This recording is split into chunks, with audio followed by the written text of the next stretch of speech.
তোমাদের most demanding একটা video নিয়ে চলে এসেছি। মেসেঞ্জারে আমার কাছে প্রচুর মেসেজ এসেছে, দিদি ডাস্কি স্কিনের ওপর কোনো একটা ভালো গ্ল্যাম লুক ক্রিয়েট করে দেখাও। তো তোমরা যারা একদমই মেকআপ করতে পারো না তাদেরকে বলবো আজকের এই ভিডিওটা একটু ধৈর্য ধরে মন দিয়ে দেখো। হয়তো ভিডিওটা একটু লং হয়ে গেছে, বাট যদি তোমরা পুরোটা দেখে নাও তোমাদের জন্য অনেকটাই হেল্পফুল হবে। মেকআপ করার আগে তোমার স্কিনটাকে ভালোভাবে প্রিপেয়ার করে নেওয়া কিন্তু ভীষণভাবে জরুরি, কারণ যতটা স্কিন তোমার ভেতর থেকে হেলদি থাকবে তোমার মেকআপটা কিন্তু ততটাই লং লাস্টিং হবে এবং দেখতে ততটাই সুন্দর লাগবে। অবশ্যই কিন্তু মেকআপ করার আগে স্কিনটাকে ক্লিনজিং, টোনিং এবং ময়শ্চারাইজিং করে নেওয়া ভীষণভাবে জরুরি। আমি ক্লিনজিং, টোনিং করে নিয়েছি, বাট আমি কিন্তু ময়শ্চারাইজার ইউজ করছি না, যেহেতু এখন ভীষণ গরমকাল। তোমরা চাইলে কোনো লাইট ওয়েট ময়শ্চারাইজার ইউজ করতে পারো, বাট আমি এখানটা সুইস বিউটির একটা গোল্ড সিরাম ইউজ করছি, যেটা ভীষণই লাইট ওয়েট এবং সামার সিজনের জন্য বেস্ট একটা অপশন। সিরামটা আমার ওভারঅল স্কিনে ভালোভাবে অ্যাপ্লাই করে নেওয়ার পরে আমি ব্লু হেভেনের একটা প্রাইমার ইউজ করছি। প্রাইমার আমাদের স্কিনের যে সোয়েট হয় সেটা কন্ট্রোল করতে হেল্প করে, আর আমাদের ফাউন্ডেশনের টেক্সচারটাকে কিন্তু ভীষণই স্মুথ করে তোলে। প্রাইমারটা ইউজ করার পরে আমি এনআইবির একটা স্ট্রোক ক্রিম অ্যাপ্লাই করেছিলাম। স্ট্রোক ক্রিমটা ভালোভাবে অ্যাপ্লাই করে নিয়ে এবার আমি ফাউন্ডেশন অ্যাপ্লাই করছি। এখানে আমি নিয়েছিলাম সুইস বিউটির একটা লিকুইড ফাউন্ডেশন। ভীষণই ভালো একটা ফাউন্ডেশন, ফুল কভারেজ বলবো না, বাট ভীষণই লাইট ওয়েট এবং নন ক্রিজিং একটা ফর্মুলা। অ্যাপ্লাই করার পরে মনেই হয় না যে কোনো একটা ভারী কিছু, ফাউন্ডেশন লাগানোর পর যেমন একটা ভারী ভাব লাগে সেরকম কিচ্ছু মনে হয় না, নর্মাল একদম ন্যাচারাল স্কিনের মতো লাগে, বাট স্কিনটা আরো অনেকটা বেশি গ্লো করে।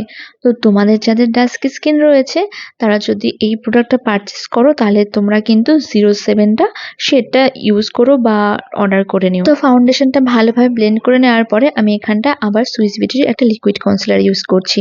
তোমাদের যাদের ডাস্কি স্কিন তাদের জন্য শেড নাম্বার হলো 07 এবং যাদের স্কিনটা আমার টাইপের তারা 03 কনসিলারটা ইউজ করতে পারো। সুইস বিউটির এই কনসিলারটা নিয়ে নতুন করে আর কিছু বলার নেই, এর আগেও বহুবার তোমাদের সাথে রিভিউ শেয়ার করেছি।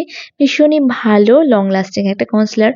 সত্যি বলতে যবে থেকে এরকম প্যাচ প্যাচে গরম পড়েছে না, আমি না ফাউন্ডেশন লাগানো ভুলে গেছি। এই কনসিলারটা ইউজ করে আমি আমার পুরো টোটাল যে ফুল মেকআপটা বলতে পারো কমপ্লিট করে ফেলি। তো কনসিলারটাকে খুব ভালোভাবে ব্লেন্ড করে নিয়ে এরপর আমি ব্লাশ হিসাবে ইউজ করেছিলাম কাপস অ্যান্ড ল্যাশেসের একটা লিকুইড লিপস্টিক। তোমরা চাইলে যে কোনো লিকুইড ব্লাশ অথবা কোনো লিপস্টিককে অ্যাজ এ ব্লাশ হিসাবে কিন্তু ইউজ করতে পারো। আর তোমরা যদি এই লিপ শেডটাই পারচেস করতে চাও তাহলে এর শেড নাম্বার হলো 06। তোমরা এটা পার্পেলে পেয়ে যাবে, নাইকাতে হয়তো পাওয়া যায় না, বাট পার্পেলে সবসময় অ্যাভেলেবেল থাকে। তোমরা হয়তো অনেকেই দেখে ভাবছো এত ভরে ভরে ব্লাশ কে লাগায়। আসলে কি বলতো, আমার ব্লাশটা না একটু বেশি লাগাতেই ভালোবাসে, বাট এটাকে যখন আমি সুইস বিউটির এই ট্রান্সলুসেন্ট পাউডারটা দিয়ে পুরো সেট করব, দেখো আর কোনো রকম রেডনেস থাকে না এবং আমার পুরো মেকআপটাও দেখো কত সুন্দরভাবে সেট হয়ে গেছে। তো পাউডারটা অ্যাপ্লাই করার পরে আমি আবার নিয়ে নিয়েছিলাম একটা পাউডার ব্লাশ। এই ব্লাশারটা এনআইবি এর শেড নাম্বারটা যদি আমাকে জানতে চাও আমি না বলতে পারবো না। এর প্যাকেজিং আমি খুব ভালো করে খুঁজলাম জানো তো, বাট কোনো শেড নাম্বার আমি খুঁজে পাইনি। তো ব্লাশারটা ভালোভাবে অ্যাপ্লাই করে নিয়ে আমি এবার আমার পুরো ফেসটাকে ভালোভাবে কন্ট্রোল করে নিচ্ছি। আর এখানে আমি একটা পাউডার কন্ট্রোল ইউজ করেছি, যেটা আমি কাপস অ্যান্ড ল্যাশেস থেকে নিয়েছিলাম। এই কন্ট্রোলটার শেড নাম্বার হলো 20 এবং এটা ডাস্কি টু ফেয়ার যে কোনো স্কিন টাইপে কিন্তু খুব সুন্দরভাবে মানিয়ে যায়।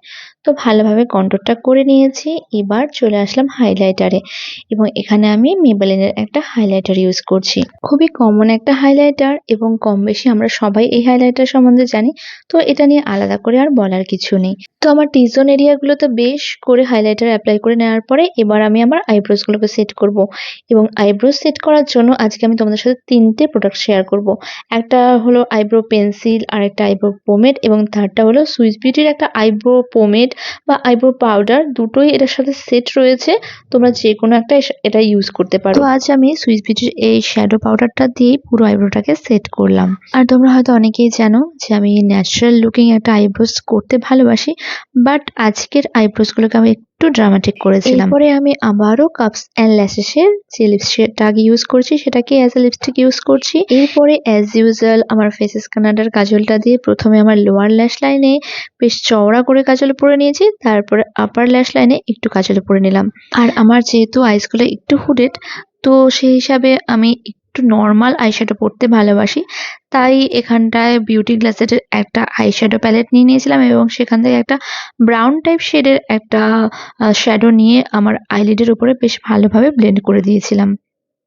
এবং সব শেষে সুইস বিউটির একটা মাস্কারা দিয়ে আমার আইল্যাশগুলোতে খুব ভালোভাবে কোটিং করে নিয়েছিলাম। আর এই মাস্কারাটা ইউজ করার পরে কিন্তু তোমাদের ল্যাশগুলো অনেকটাই লং হয়ে যায় এবং দেখতে বেশ ভালো লাগে। তো আমার আজকের এই টোটাল মেকআপ টিউটোরিয়ালটা তোমাদের কেমন লাগলো আমাকে কিন্তু অবশ্যই কমেন্ট করে জানাবে। আর যদি কোনো প্রোডাক্ট সম্বন্ধে তোমাদের কিছু জানার প্রয়োজন থাকে সেটাও কিন্তু আমাকে জানাতে পারো।